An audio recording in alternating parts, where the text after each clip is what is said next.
Ձեռք բերեք իտալական եւ գերմանական նորաոճ պաստառների նշված տեսականին իդեալ համակարգից ամանորյա հատուկ գներով։ Մեկ հատը սկսած ընդամենը 3900 դրամից։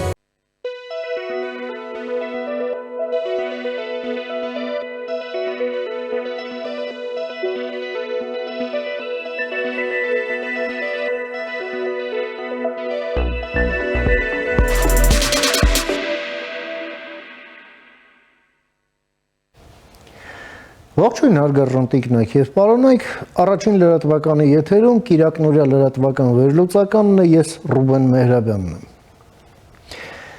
Հայաստանի Հանրապետությունը ռազմավարական գործընկերություն հաստատեց Եվրամիության հետ, իսկ դրանից հաշվառված օրեր անց Եվրամիության թիվ 1 տնտեսության եւ թիվ 1 ծանր քաշային Գերմանիայի հետ։ Ելնելով Գերմանիայի մասշտաբներից, նաև այստեղ բացարձակապես ակնհայտ է, որ Գերմանիան կարևոր հանձնառություն է ստանձնում նաև Հայաստանի եվրոինտեգրման ճանապարհը հարթելու հարցերում, նաև Հայաստանի տնտեսական դիվերսիֆիկացման հետ կապված, հաշվի առնելով Գերմանիայի տնտեսական ներուժը։ Այս ամենը նշանավորվում է ևս երկու հանգամանքներով։ Դա Միացյալ Նահանգների նոր ռազմավարությունն է, որը հրապարակվեց օրերս, դա ազգային անվտանգության ռազմավարությունն է, որը սովորաբար յուրաքանչյուր նախագահի կառավարման տարիների օրոք մեկ անգամ հրապարակվում է եւ ըստ էության դա տեսլական է, որով առաջնորդվելու է այդ վարչակազմը, սակայն ոչ որպես դոգմա, այլ դա ուղղակի այդ հայեցակարգն է, ոնց որ փիլիսոփայությունը, որով վերաբերվում է միջազգային հարաբերությունների ընթացիկ միտումներին տվյալ վարչակազմը, սակայն փաստ չէ, որ ինչպես գրած է, այնպես էլ անելու են այն, ինչ թելադրված է անհրաժեշտությամբ։ Եվ այդ մասին հենց Թրամփին մոտ կանգնած մամուլը, քաղաքական մեկնաբանները, քաղաքագետները ուղիղ տեքստով էլ նշում են։ Հատկապես հասցեագրելով այդ դիտարկումները նրանց, ովքեր, ասենք, նեղված են, վախեցած են այդպիսի յուրօրինակ մոտեցումներով, որով հանդես է գալիս ներկայիս ամերիկյան վարչակազմը։ Սակայն այս ամենը նաև լրջագույն խթան է Եվրամիության համար, որպեսզի այսպես ներհայեցմամբ նոր անվտանգային եւ պաշտպանական չափումներ հաղորդեն այն պատմական միությանը, որը կոչվում է Եվրոպական միություն եւ որը սկսեց ձևավորվել երկրորդ համաշխարհայինից հետո։ Եվ ահա Հայաստանը հենց այդ միության հետ, Միացյալ Նահանգների հետ ֆիքսելով ռազմավարական գործընկերություն, նաև ֆիքսում է այդպիսինը Եվրամիության հետ։ Դե նաև ասվում է, որ Եվրամիության առանձին երկրներից մի քանիսի հետ առաջիկայում եւս լինելու են, մասնավորապես Ֆրանսիայի հետ, Հունաստանի հետ, այլ երկրների հետ։ Հայաստանն այդ ճանապարհով է ընթանում։ Եվ այդ ամենը որոշակի անհանգստություն է առաջացնում Բաքվում։ Անհանգստություն, որի հետ Բաքուն ինքը եւս աշխատում է, շատ լավ հասկանալով, որ միայն անհանգստանալով կամ բողոքելով ոչինչի չի հասնի։ Դա իրողություն է, որը գալիս է մեր տարածաշրջան։ Այո, գալիս է Հայաստանի ջանքերով։ Եվ եթե Եվրամիության հետ այդ փաստաթղթի ստորագրումից հետո Ադրբեջանի արտգործնախարարությունը առանձին պաշտոնական մեկնաբանությամբ հանդես եկավ եւ հայտարարեց, որ այդ փաստաթուղթը կարող է վտանգել խաղաղությունը, թե ինչպես իհարկե Ադրբեջանը չի նշում, բայց այնուամենայնիվ այդ ձևակերպումը գնաց, ապա հաշված օրեր անց Գերմանիայում թվում էր, թե Ադրբեջանը կարող է դեմարշներ կազմակերպել եւ այլն, դա տեղի ունեցավ հակառակը։ Ադրբեջանի դեսպանն էր ներկա այն հանդիպմանը, որը տեղի ունեցավ Բերլինում միջազգային հարաբերությունների գերմանական խորհրդում եւ Ադրբեջանի դեսպանը նույնիսկ հայերեն ողջունեց Հայաստանի վարչապետին։ Սակայն մենք եւս այստեղ մտածելու բան ունենք։ ի վերջո Ադրբեջանն ավտորիտար ռեժիմ է եւ Եվրամիության մուտքը մեր տարածաշրջան ռազմավարական մակարդակով փաստաթղթերով ֆիքսված լավ լուր չէ Ալիևի ռեժիմի համար։ Փորձենք հասկանալ այս ամենը եւ այդ նպատակով ես մի հարգարժան հյուր եմ հրավիրել մեր տաղավար, ում սիրով ուզում եմ ներկայացնել։ Մեր հյուրն է միջազգային հարաբերությունների հարցերով փորձագետ Հրաչյա Թաշչյանը, բարև եք եկել պարոն Թաշչյան, ուրախ եմ ձեզ նորից տեսնել։ Շատ նմանապես։ Շնորհակալ եմ հրավերս ընդունելու համար։ Եվ ուրեմն, պարոն Թաշչյան, գանք նրանից թե ինչ փոխվեց Հայաստան-Եվրամիություն հարաբերություններում, այն էլ այս հարափոփող միջազգային հարաբերությունների պայմաններում, հա, երբ միտումները այսպես զիգզագներով են, հա, ընթանում, գծային չեն, ձեր գնահատականը ինչ տեղի ունեցավ համեցեք։ Շնորհակալություն հարցնելը, շատ կարևոր բան տեղի ունեցավ։ Ստորագրվեց առաջնայնությունների վերաբերյալ, այդպես է կոչվում, ռազմավարական օրակարգ երկու կողմերի միջև Եվրոպական միության եւ Հայաստանի Հանրապետության միջև համագործակցության առաջնայնությունների մասին է խոսքը գնում։ Նայեք, մենք ունենք այն փաստաթուղթը, որը կոչվում է SIPA, այսինքն համընդհանուր եւ ընդլայնված համագործակցություն, որը որ ստորագրվել 2017 թվականին, սա շրջանակային փաստաթուղթ է։ Սա այնպես ուրվագծում է ընդհանուր ուղղությունները համագործակցության, շատ լայն շարավիղ ունի, շատ ընդգրկուն փաստաթուղթ է, եւ իսկ սա այն ինչ որ մենք ստորագրեցինք նորեր առաջ Եվրոպական միության մեջ, սա արդեն ոնց որ միսուարուն է հաղորդում այդ համագործակցությանը, ավելի մանրամասնում է թե որտեղ եւ ինչ պետք է անեն կողմերը։ Ես ենթադրում եմ, որ տեխնիկական առումով հավանաբար ամեն մի առանձին ոլորտի համար էլ լինեն ինչ-որ բաներ, փաստաթղթեր, ընդունվեն երկկողմ ինչ-որ արձանագրություններ, որոնք որ ավելի կոնկրետացնեն, թե որ կոնկրետ որ ոլորտում ինչ են կատարելու, ինչ քայլեր են ձեռնարկելու կողմերը, բայց նայեք, սա մի ընդգրկուն փաստաթուղթ է, որը որ փաստորեն արձանագրում է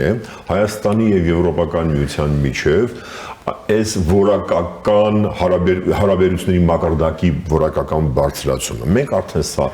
տեսնում ենք, մի քանի տարի վեր արդեն մենք սա այս գործընթացի ականատեսն ենք, սրանով մենք արձանագրում ենք, այս փաստաթուղթը արձանագրում է այդ որակական փոփոխությունը, որ տեղի ունենում։ Ուրեմն փաստաթղթի մեջ փաստաթուղթը շատ լայն շարավիղով, շատ լայն սպեկտրով ոլորտներ են ընդգրկում համագործակցության։ Հնարավոր ոլորտներ։ Հնարավոր ամեն ինչ, ուրեմն անվտանգություն եւ պաշտպանություն, տնտեսություն, առևտուր, ստանդարտների բարձրացում մի քիչ շատ կարևոր է, տրանսպորտ, մարդկային շփումներ, ինչ ինստիտուտների զարգացում, բնականաբար պետական կառավարման ինստիտուտների զարգացում, իրավունքի գերակայության հաստատում, այսինքն այն ամենը ինչ որ պետք է երկրի այսպես համաչափ եւ հարմոնիկ զարգացման համար։ Եվ սա շատ կարևոր փաստաթուղթ էր եւ իհարկե եւ պետք է մենք ուրեմն առավելագույնս օգտվենք այս փաստաթղթի բոլոր հնարավորություններից եւ ես ինքս շատ կարևորում, շատ ողջունում եմ։ Կարող եմ իհարկե մի քիչ ավելի մանրամասնեմ, թե ինչու է հենց պետք մեզ համար Եվրոպական միությունը եւ ինչ է տալու, ինչ կարող է տալ Եվրոպական միությունը, մի քիչ ավելի, եթե թույլ տաք, մի քիչ ավելի երկար պատասխան տամ, բայց մի քիչ այսպես տեսական հայեցակարգային բնույթի պատասխան պետք է տամ։ Նայեք, եթե նայենք այսպես քարտեզին, աշխարհի քաղաքական քարտեզին եւ մի քիչ եթե նայենք ուսումնասիրենք վիճակագրական տվյալներ, ինչը ես շատ եմ սիրում անել, ուրեմն կտեսնենք, որ բոլոր այն պետությունները այսօր, բոլոր այն պետությունները, որոնց որ կարելի է դասել զարգացած տնտեսապես եւ քաղաքականապես զարգացած պետությունների շարքին, սրանք ուրեմն մի խումբ է պետությունների, որոնք որ մի առանձնահատկություն ունեն, նայեք, նրանցից մի քանիսը ոնց որ բանն են եղել, այդ զարգացման էպիկենտրոնն են եղել, զարգացում, որը որ կարելի ասել սկսել է գրեթե 200 դար առաջ Իսկ հետո այդ էպիկենտրոնից այսպես ալիքաձև տարածվել է զարգացման գործընթացը, ներառելով սկզբից արևմտյան Եվրոպայի երկրները, հա էպիկենտրոնում ասեմ, որ եղել են Մեծ Բրիտանիան, Ամերիկայի Միացյալ Նահանգներ, սա մի քիչ պատմական էքսկուրս եմ անում, հա, Հոլանդիան, Ֆլանդրիան եւ այլն, առաջի ուրեմն ալիքի էս առաջի օղակը ներառել է արևմտյան Եվրոպան, հետո արևելյան հարավային Եվրոպային է, Իտալիային է դա ներառել կպել, հետո գիտեք 19-րդ դար երկրորդ կեսին Ճապոնիանը ներգրավել է զարգացման գործընթացի մեջ։ Իսկ երկրորդ համաշխարհային պատերազմից հետո այդ օղակները շատ ավելի են ընդլայնվել, ներառելով հեռավոր արևելքի երկրները, Թայվան, Հարավային Կորեա, Սինգապուր, Հոնկոնգ, իսկ ավելի ուշ 90-ականներից հետո, Սառոպատերազմի վերջից ավարտից հետո, այդ պետություն զարգացման այդ օղակները ներառել են նաև հարավ-արևելյան Ասիայի պետություններ, Ինդոնեզիա, Ֆիլիպիններ, Մալայզիա, Թայլանդ եւ այլն եւ այլն։ Հիմա երբ որ նայում ես, հա, հիշենք, որ նաև 90-ականներին զարգացում, բուռն զարգացում ապրեցին նաև նախկին խորհրդային միության ուրեմն բաներ, արբանյակ հանդիսացող պետությունները, արևելյան Եվրոպայի եւ ուրեմն նախկին ԽՍՀՄ մաս կազմող 3 բալթյան պետությունները։ Եվ եթե նայում ես այդ օրինաչափությանը, թե ինչպես են դրանք զարգանում, դու հասկանում ես այն եզրանումն ես գալի, որ չկա որևէ մի պետություն, որը որ ինքնուրույն առանց կապ ունենալու այդ էպիկենտրոնի հետ ինքնուրույն կարողացել է զարգանալ։ Մի քիչ համարձակ գուցե հիմա հայտարարություն եմ անում, բայց եթե ուշադրիր նայեք բաներին, այդ տրամաբանությանը զարգացման դա կտեսնեք։ Նախ արևելյան Եվրոպան, ասենք, վերցնեք շատ հեռու չգնաք, վերցնեք յետ խորհրդային այդ տարածաշրջանը։ Եթե նրանք եվրոպական միության հետ կամ գուցե ներողություն եմ շատ խնդրում, մի քիչ ավելի հետ գնանք երկրորդ համաշխարհային պատերազմից հետո։ Եթե Ճապոնիան, Հարավային Կորեան եւ այլն չունենային այդ անմիջական կապվածությունը Ամերիկայի Միացյալ Նահանգների հետ եւ քաղաքական առումով եւ տնտեսական առումով նրանք չեն կարողանա զարգանալ։ Այդպես ինչպես այսօր իրանք այնպես ինչպես իրենք արեցին։ Նույնը վերաբերում է արևելյան Եվրոպայի երկրներին, նույնը վերաբերում է բալթյան երկրներին։ Եթե նրանք կապված չունեն Եվրոպական միության հետ, նրանք այս ճանապարհը չէին կարողանա անցնել ուրեմն պատմականորեն այսքան կարճ ժամանակահատվածում։ Հիմա ոմանք հերոստատիտողներից ենթադրում եմ կասեմ, բա օրինակ Չինաստանը, եղբայր կասեմ Չինաստանն էլ եւս կապված է եղել արևմտյան ուրեմն այս Ամերիկայի Միացյալ Նահանգների շուկան բացվել է այդ պետության համար, Ամերիկայի Միացյալ Նահանգները սկսել են համագործակցել, առևտուր են կարել եւ այլն եւ այլն։ Հարյուրավոր միլիարդների ներդրումներ, հսկայական օգտագործել են իրենց ուրեմն էժան աշխատ ուժի այդ հանգամանքը եւ այլն եւ այլն։ Հիմա Հայաստանը որպեսի մեզ համար անհրաժեշտություն է զարգանալը։ Այն միջավայրում որտեղ որ մենք ապրում ենք, մեզ համար սա առաջնային խնդիր է։ Սա խնդիր է բանի համար, survival, ինչպես են ասում հայերեն, բանի, գոյատևման, այսինքն գոյատևման խնդիր է։ Եթե մենք չզարգանանք, մենք այսինքն մի տարի, մի քանի տարի հետո, գուցե մի քանի տասնամյակ հետո կրկին բարձր մեծ վտանգների հանդիպենք, բախվենք։ Ուրեմն, բայց եթե ուզում ես զարգանալ, պետք է ուրեմն այս միջավայրի մեջ մտնել, պետք է ուղիղ կապ կարողանաս ունենաս այդ էպիկենտրոնների հետ զարգացման, որոնք են այսօր Եվրոպական միություն, Ամերիկայի Միացյալ Նահանգներ, առևտրական կապեր, տնտեսական կապեր, ինստիտուցիոնալ կապեր, սրանք անհրաժեշտություն են, որոնք որ թելադրում է այսօրվա կյանքը եւ որը որ թելադրում է, գիտեք, զարգացման տրամաբանությունը, այն տրամաբանությունը, որ մենք կարող ենք տեսնել, ուրեմն վերջի, գիտեք, մի 80-90 առնվազն 90 տարիների ընթացքում աշխարհի տարբեր երկրների օրինակի վրա։ Սա եմ այսպեսի հայեցակարգային պատասխաններ, թե ինչի համար է մեզ պետք Եվրոպական միությունը։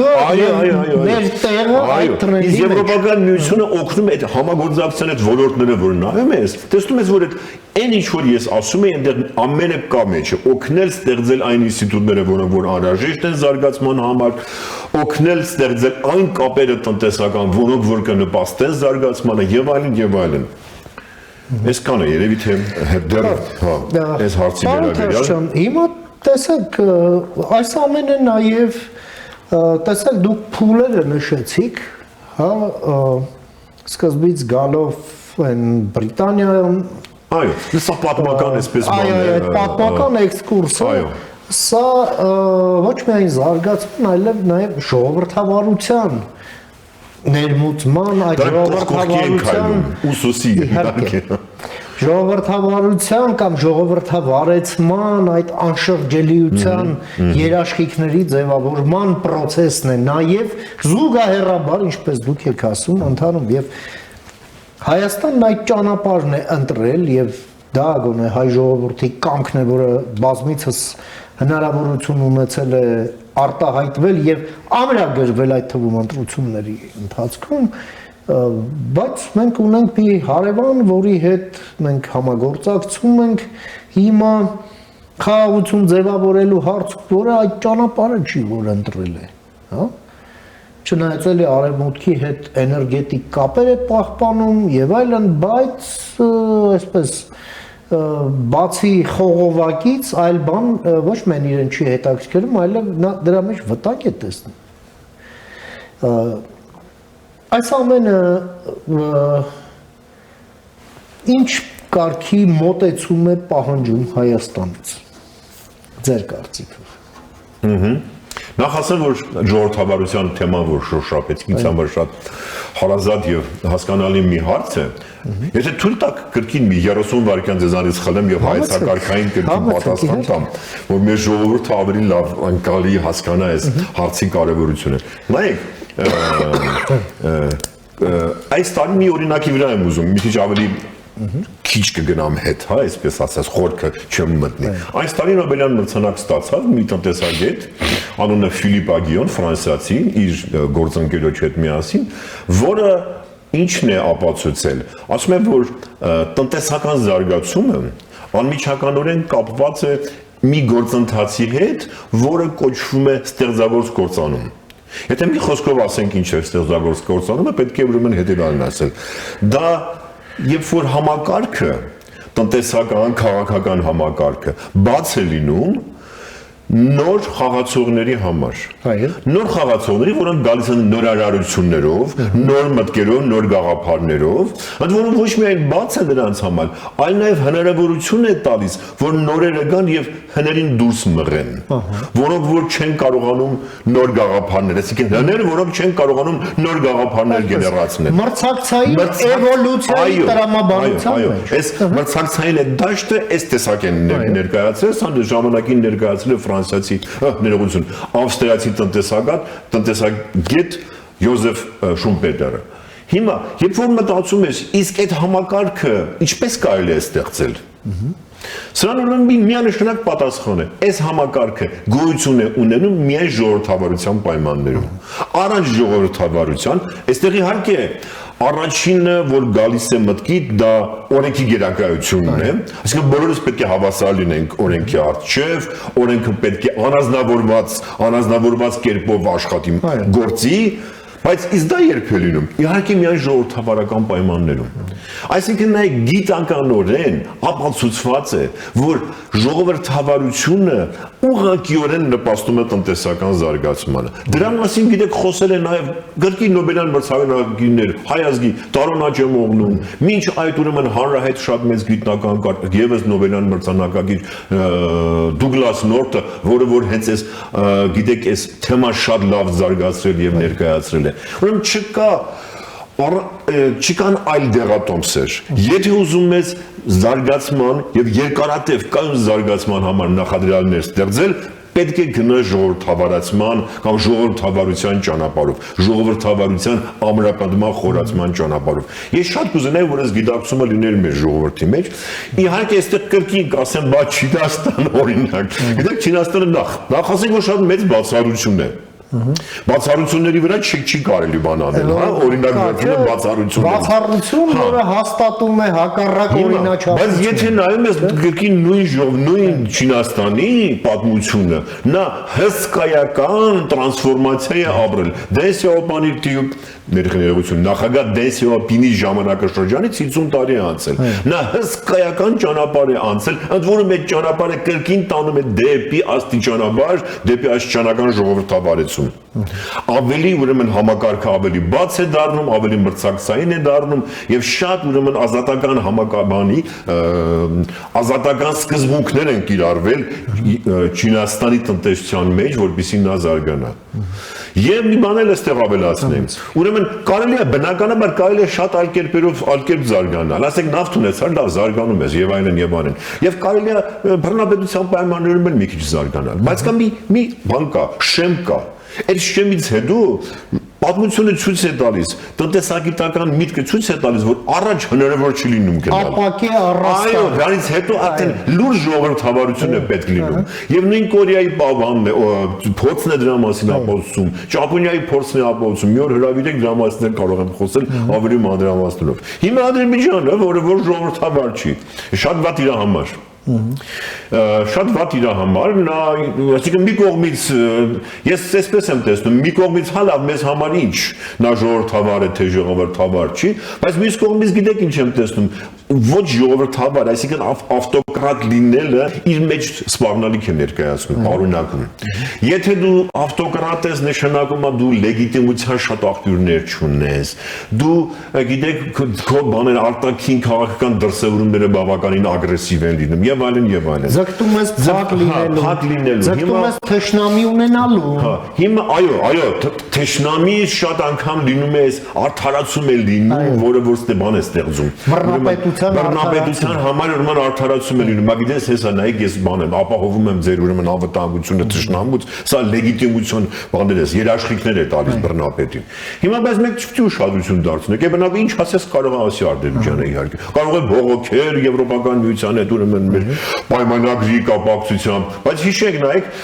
կարծեմ 2024-ին, 2023-ին Եվրոպական միության խորհրդարանը շատ հետաքրքիր բաներ ընդունեց, բանաձևեր ընդունեց, որտեղ պաշտպանում էր եւ հայկական կողմին եւ քննադատում էր Ադրբեջանին եւ պաշտպանում էր Լեռնային Ղարաբաղի ժողովրդի իրավունքը եւ այլն։ Մինչեւ հիմա էլ հա։ Բնականաբար հիմա այս տեքստերում չէր կարող չլինել այդ բաները, այդ բառակապակցությունները, այդ ֆրազները չէին կարող չլինել եւ Ադրբեջանն էլ պետք է տեսնել եւ ուրեմն նեղվել, սրտնեղել, ասել բողոքել, ասել բայց ինչ եք գրել մեջը։ Հետո ինչ։ Մենք պետք է գիտակցենք, որ այս խաղաղության պայմանը ճանապարհը խաղաղության հաստատման ճանապարհ, այսպես հարթ ճանապարհ չի, եւ մենք էլ գործ չունենք, գիտեք, այսպես եվրոպական քաղաքակրթության այսպես վառ ներկայացուցիչի հետ։ Ոչ, սա դասական, ասիական բռնապետությունն է, ավտորիտարիզմ է գոնե կարելի ասել, որին պետք է հաշվի առնենք, որ ուրեմն միշտ էլ այդ ձեղումները լինելու են, միշտ էլ այդ բաները լինելու են, իրենց կողմից այդ դժգոհությունները եւ այլն եւ այլն։ Եվ միշտ էլ իրենք փորձելու են, հավանաբար փորձելու են եւ ուրեմն ճշմարտ միջոցներ գտնել մեր վրա եւ ուրեմն բաներ գործադրել քայլեր, որոնք որ ըստ իրենց պետք է ուրեմն հնարավորություն չտան Հայաստանի ստեղծել այն ինչ որ ես ասում եմ զարգացման համար նախադրյալներ։ Պարոն Թարշյան, այս եվրոպական այցերը եւ այդ փաստաթղթերի ստորագրումները թե Բրյուսելում, թե Բերլինում ուղեկցվեցին բնականաբար նաև շատ կարևոր հայտարարություններով։ Ուզում եմ մի քանիսը նշել։ Մեկը դա այն է, որ ասենք Գերմանիայի կանցլերը նշեց, որ Ռուսաստանը ձգտում է ինչ-որ վախեր սերմանել Եվրամիության հետ մերձեցման հետ կապված, հա, մինչդեռ սա միայն բարիք է բերում, ու այդ վախերը նաև սպառնալի են, հա, դա մեկ, եւ երկրորդը դա Եվրահանձնաժողովի նախագահի տեղակալ եւ արտաքին հարաբերությունների ու անվտանգության հարցերով գերագույն հանձնակատար Կայա Կալլասի հայտարարությունն էր, որ նաև ընտրություններով այդ թվում նաև պայմանավորված Ռուսաստանն եւ ռուսական պրոքսիները ուժեղացրել Հայաստանի ապագա գալիք ընտրություններին ընդառաջ ուժեղացրել են հարձակումները Հայաստանի վրա եւ իշարս այլ հարցերով համագործակցության շուրջ պայմանավորվածությունների կա պայմանավորվածություն, որ Եվրամիությունն ու Հայաստանը կաշխատեն նաև Հայաստանի կարողությունների բարձրացման վրա այդ հիբրիդային վտանգներին դիմագրավելու։ Մենք խոսեցինք Ադրբեջանի ավտորիտարիզմի մասին, բայց մենք տեսնում ենք ադրբեջանական ավտորիտարիզմը տասնամյակներով առնվազն բարոյապես եւ գաղափարապես սնուցվել է ռուսական ավտորիտարիզմի կողմից եւ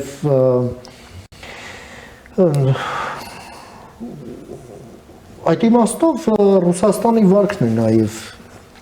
չափազանց ուշագրավ արդեն այդ ագրեսիվ դրսևորումների մենք շատ ուղիղ այսպես օրինակներ ունենք, հա,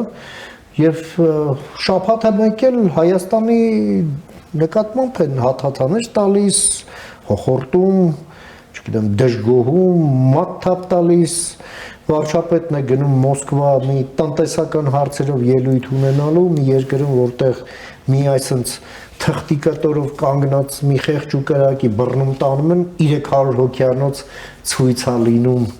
Հայաստանի դեսպանության մոտ, վանկարկումներով, բանով, էսկոմենքով ու շատ նորմալ է։ Հիմա սրա հետ ինչ ենք անում։ Աշխատում ենք։ Նայեք, այստեղ իհարկե ես զուգահեռ չեմ հասկացնի Ադրբեջանի եւ Ռուսաստանի միջև նմանությունները ճիշտ ասած ինձ համար շատ չեն, բայց նայեք ինչն է։ Մենք պետք է միշտ հաշվի առնենք, ինչպես հաշվի ենք առնում այն հարթության վրա, հայ-ադրբեջանական հարաբերությունների հարթության վրա ինչպես հաշվի ենք առնում Ադրբեջանի բնույթը, Ադրբեջանի էությունը, այնպես էլ հայ-ռուսական հարաբերությունների հարթության վրա պետք է հաշվի առնենք Ռուսաստանի շահերը եւ Ռուսաստանի տրադիցիոն ավանդական շահերը, նրա տեսակետները եւ ինստիտուցիոնալ հիշողությունը։ Մինչև այդ պետությունը, գիտեք, ուրեմն 300 տարվա կայսրություն է, հա, առնվազն, եւ ուրեմն 200 տարի է գտնվում է Հարավային Կովկասում եւ Հարավային Կովկասում եղել է ըստ էության հեգեմոնը, միանձնյա տերն է եղել, առաջատարն է եղել, հեգեմոնն չէ։ Հա, այսպես ուրեմն սա, գիտեք, երևույթները, որոնք որ պետք է մեր կողմից հաշվի առնվեն, անհնար է առանց սրա հաշվի առնելով գնալ առաջ եւ ես բնականաբար չեմ կարող չասել այն հանգամանքը, որ իհարկե պետք է ուրեմն Եվրոպա եւ պետք է, նայեք, շատ զգուշ պետք է, շատ բան է, զգուշ պետք է քայլել։ Զգուշ ասելով ոչ թե վախենալ, խուսափել ամեն մի քայլից, այլ ամեն մի քայլը հաշվի առնելով, գիտեք, այսպես շրջահայաց լինել, հաշվենկատ լինել, ամեն մի քայլը, ամեն մի քայլը կատարելուց հաշվի առնել բոլոր ուրեմն պրո եւ կոնտրա, այսինքն կողմ եւ դեմ պրոցեսները, երևույթները, սպառնալիքները եւ այլն, սա ուրեմն բնական բան է, որը պետք է Հայաստանը հաշվի առնել։ Եվ վերջո գիտեք, ինչ մի հատ էլ էսպեսի բան։ Հիմա անկախ ամեն ինչից Ռուսաստանի Դաշնությունը մեզ աշխարհագրականորեն գտնվող ամենամոտ գտնվող մեծ տերությունն է։ 150 միլիոն բնակչություն ունեցող, չեմ ասում բնակչությունը մի կողմ, տնտեսապես նա բավականին ուրեմն զարգացած պետություն է եւ այլն, եւ այս ամենը, նայեք, ուզում ասեմ, նախ պետք է հաշվի առնել նրա շահերը, նրա վարկագիծը, այսպես ասած, այո, եւ երկրորդը պետք է հաշվի առնել, որ մենք վերջոչը շահեր ունենք այդ պետության հետ։ Մենք ոչ միայն տնտեսական շահեր ունենք, ես խորապես համոզված եմ, որ նաեւ մենք ռազմավարական շահեր ունենք։ Մենք կարող ենք շատ լավ համագործակցենք Ռուսաստանի հետ։ Բայց հիմա նայեք ինչն է փոխվել, այստեղ կրկին փորձեմ հայեցակարգային պատասխան տալ, հա։ Մենք միշտ Ռուսաստանին նայել ենք որպես այսպես մի պարադիգմ է գործել, որ Ռուսաստանը միակն է եւ որևէ մրցակից չունի տարածաշրջանում եւ նա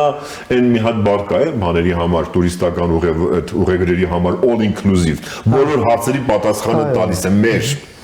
Հիմա նայեք, ժամանակը փոխվել է, ժամանակները փոխվում են, հա, փոփոխություններ է տեղի ունենում։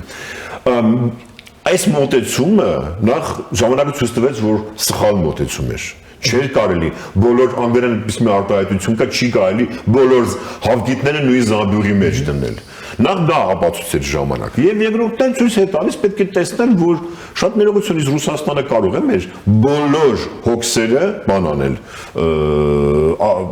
դարման գտնել մեր բոլոր խնդիրների համար։ Իհարկե ոչ։ Եվ այստեղ գալիս է մի նոր պարադիգմ, որը որ պետք է մենք կարողանանք, շատ դժվար է սա իհարկե կյանքի կոչել, բայց պետք է փորձենք կյանքի կոչել, սա ես կանվանեմ այսպես գործընկերային հարաբերությունների պարադիգմ Ռուսաստանի հետ։ Մենք ունենք շատ ընդհանուր շահեր, բայց մենք պետք է կարողանանք գործընկերային պարտնյոր հասկացությունն է այստեղ, հա, հիմքում ընկած, գործընկերային հարաբերություններ ունենալ այդ երկրի հետ։ Սա է իմ պատասխանը, եւ սա ես գտնում եմ, որ այսպես հայեցակարգային ընդհանուր բնույթի պատասխան էր։ Այսինքն այդ all inclusive ռեժիմով դաշնակից ընդհանրապես գոյություն չունի։ Հա, իհարկե։ Բնության մեջ։ Հա, չկա, իհարկե։ Եվ հետևաբար Հայաստանը պետք է ոնց որ սեփական կարողությունները զարգացնի, հետո ոնց որ ժողովուրդը ասում է ուրիշին է վատամարտ չսարքի։ Հա, կարող տենց։ Հայ շատ միշտ մտածել եմ այդ թեմայի մասին, այդ հարցի մասին, որ մենք իսկ ինչու ենք մենք այդպեսի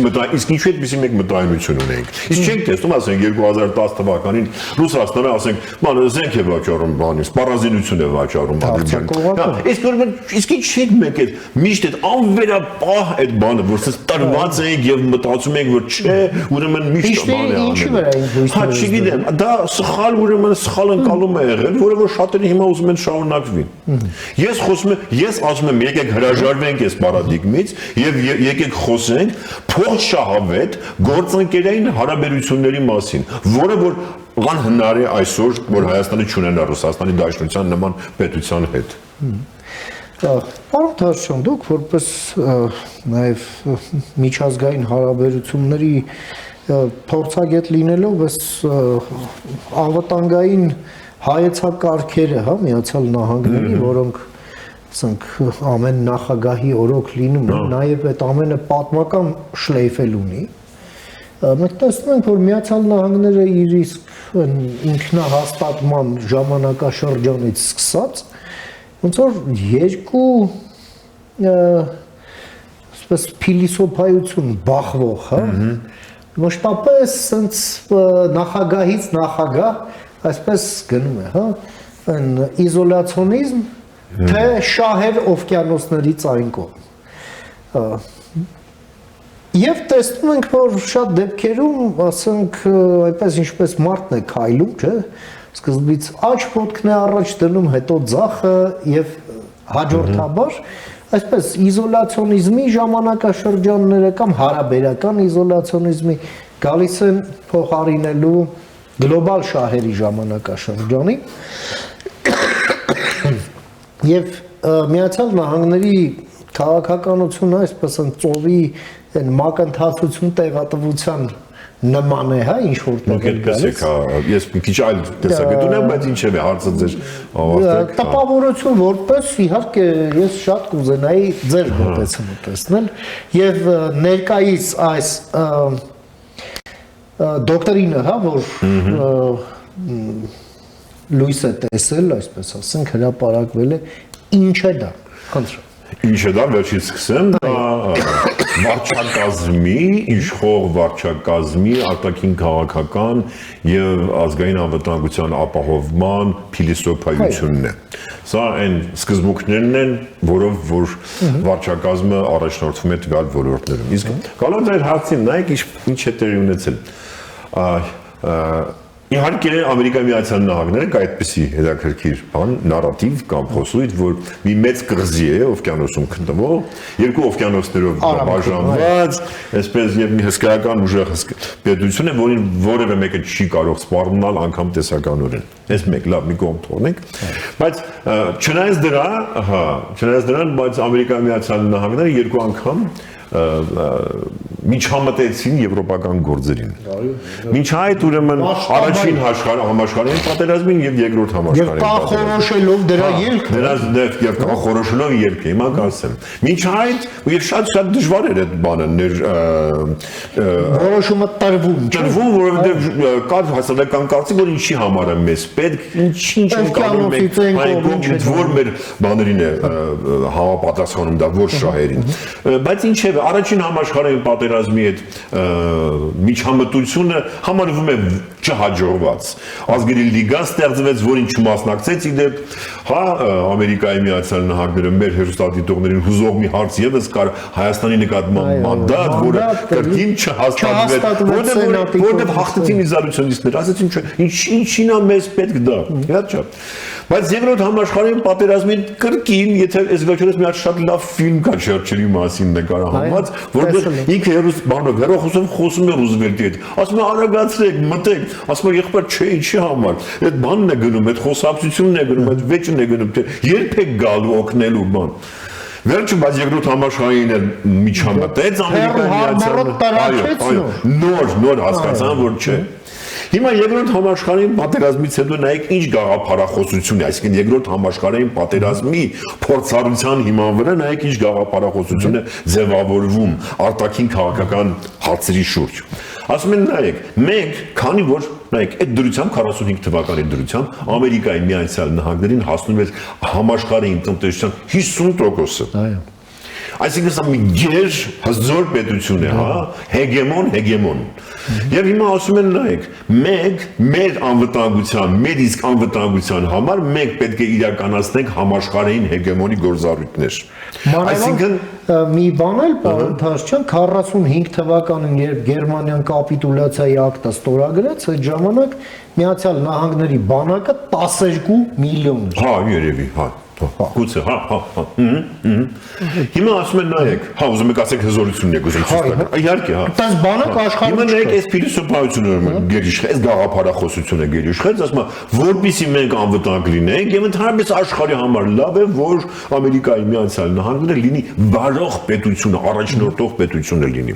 Հիմա սկսվեց Սարոպատերազմը, աշխարհը բաժանվեց երկու մասի, Սովետական Միությունը իր մասն էր գերիշխում, Ամերիկայի Միացյալ Նահանգները այս փիլիսոփայությունը սկսեց կիրառել իր ուրեմն ճամբարում։ Ստեղծելով, նայեք, ինչն է ամենակարևորը, ստեղծելով որոշակի կանոններ, որոնք իրենք կոչում են օրենք, միջազգային հարաբերությունում օրենք չկա, բայց կանոններ են, մենք հա, ավելի շատ կոչում ենք դրանք կանոններ։ Վերջը, ստեղծելով կանոններ եւ հետեւելով, որպեսզի այդ կանոններն որ հետեւելով, որպեսզի պետությունները հետևեն այդ կանոններին, կներեք ես ձևի համար։ Երկրորդ Սառը պատերազմը ավարտվեց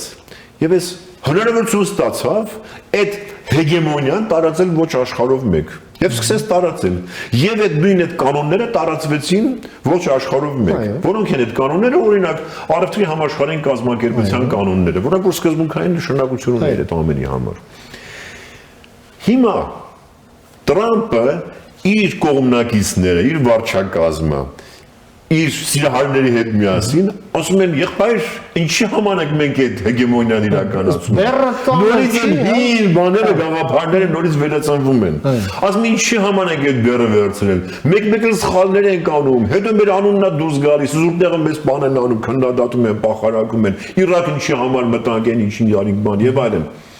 ասում են նորից չենք ուզում եղբայր ով ասեց որ մեր անվտանգության համար դա պետք է եւ նայեք ինչ հետաքրքիր բան է ռազմավարության մեջ նոր ընդունված հա հենց առաջի տողերում այդ պրեամբուլայում նախաբանում գրված է որ մեզ Ամերիկայի Միացյալ Նահանգների վերնախավը սխալ գաղափարախոսությամբ էր առաջնորդում երկիրը 30-40 կամ ավելի երկար տարիների ընթացքում այսինքն սա ինչ է նշանակում վտանգները եթե իհարկե այս սկզբունքով շարունակի Ամերիկան գործել ստացվում է որ աշխարհում չկա որևէ պետություն որը որ կարող է վերահսկել այդ նորմերի իրականացումը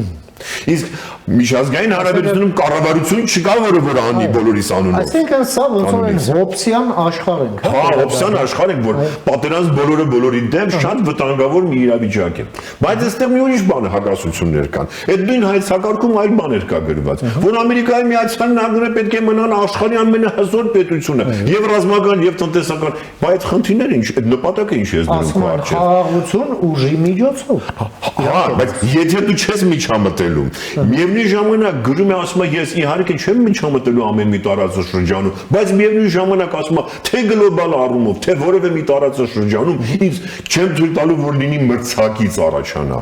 հասկանում եք հակասական բաները համ նա է ասում համ սա է ասում այսինքն Ես ենթադրում եմ, որ այդքան էլ միանշանակ չի լինի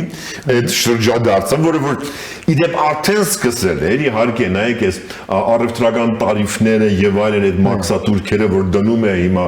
Ամերիկայի Միացյալ Նահանգները, դա այդ նորմերից բանա շրջադարձ է այդ նորմերից, ուրեմն հրաժարում է նշանակում, իհարկե արդեն այդ բանը process-ը սկսել էր, այդ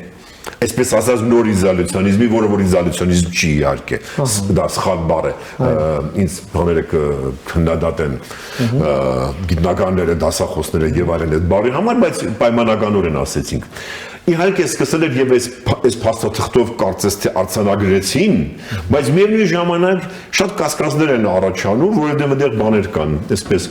արդեն նշեցի, հա, բաներ կան, այսպես ծակեր կան, թեր բաներ կան, բացառություններ կան, որոնք որ շատ այլ բաների մասին են մտածում, որ Ամերիկայի Միացյալ Նահանգները այնուամենայնիվ կշարունակեն ակտիվ քաղաքականություն աշխարհում եւ չեն ուրեմն ձեռքերը